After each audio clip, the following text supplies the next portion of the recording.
Helmet safety has improved, drastically in these last 20, 30 years. I mean, you can't compare a helmet from back when I was in high school to a helmet in today's terms, but that doesn't mean that injuries still don't happen, because any parent at any time, if their child sustains, a hit to the head where the child cries or just doesn't seem happy or is tired, has to take immediate action. That is not one just to go home and just let them sleep it off, because that's not the mechanics of a brain injury. It's much more serious than that. And obviously I would encourage all parents who allow their children to play football to make sure they wear the padded neck guard to ensure that the neck doesn't hyperextend too far back to avoid any spinal cord injury or thrombosis.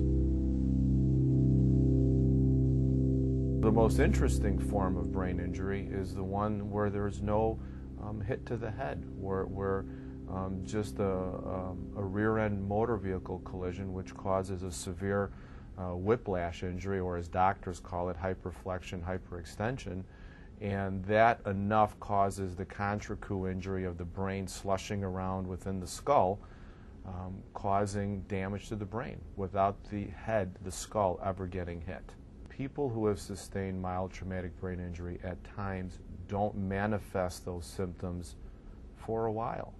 Family and friends think that that injured person or who sustained an injury is fine, but in effect that brain is undergoing changes. It's undergoing chemical and neurological changes that don't show themselves for months. And then all of a sudden, as people live with that person, they determine or they see that there are significant changes in that person's personality, lifestyle, work habits, personal habits, and that's when you can determine that someone's had a mild injury. Most of the time what you hear is the lay person says, would you just snap out of it? Get over your depression, or get over the fact that you don't feel like going to work, when in effect they are actually undergoing real changes in the brain with respect to their injury. The moderate and severe, those are a little bit more obvious. That's when you've had the open skull fracture, or there's some sort of neurological, physical impairment.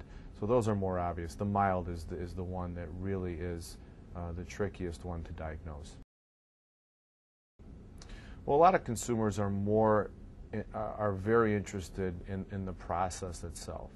I mean, the reason they come to an attorney is because they need representation.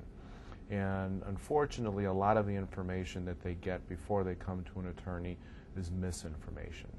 Whether it be curbside advice from the family friend who's a lawyer who doesn't practice in the injury law, or from friends who have undergone similar or same type of incidents, and they try and relay their experience to that particular person. So a lot of times I see people who really want good answers to what they will undergo in the process. They'll want to know what's going to happen to me once the lawsuit gets filed, and explain to them that they're going to have to answer written questions that the other attorney will pose, that they will have to undergo a deposition where they will be asked questions with the court reporter, and how the discovery process takes place.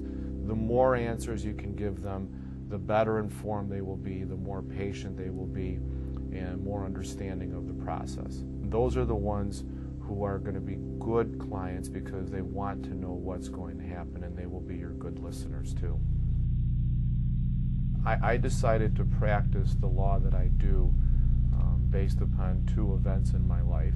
One was a sad one. One was because I could not pass chemistry in freshman year of college, so I knew I couldn't become a doctor.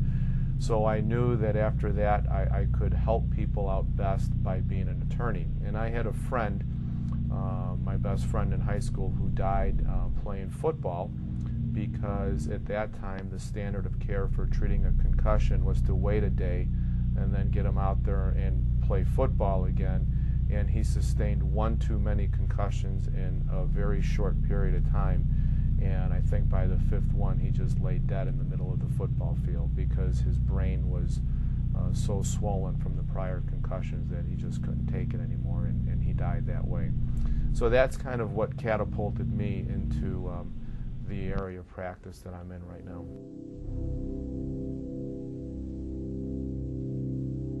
Antonio Romanucci, and I practice in Chicago, Illinois.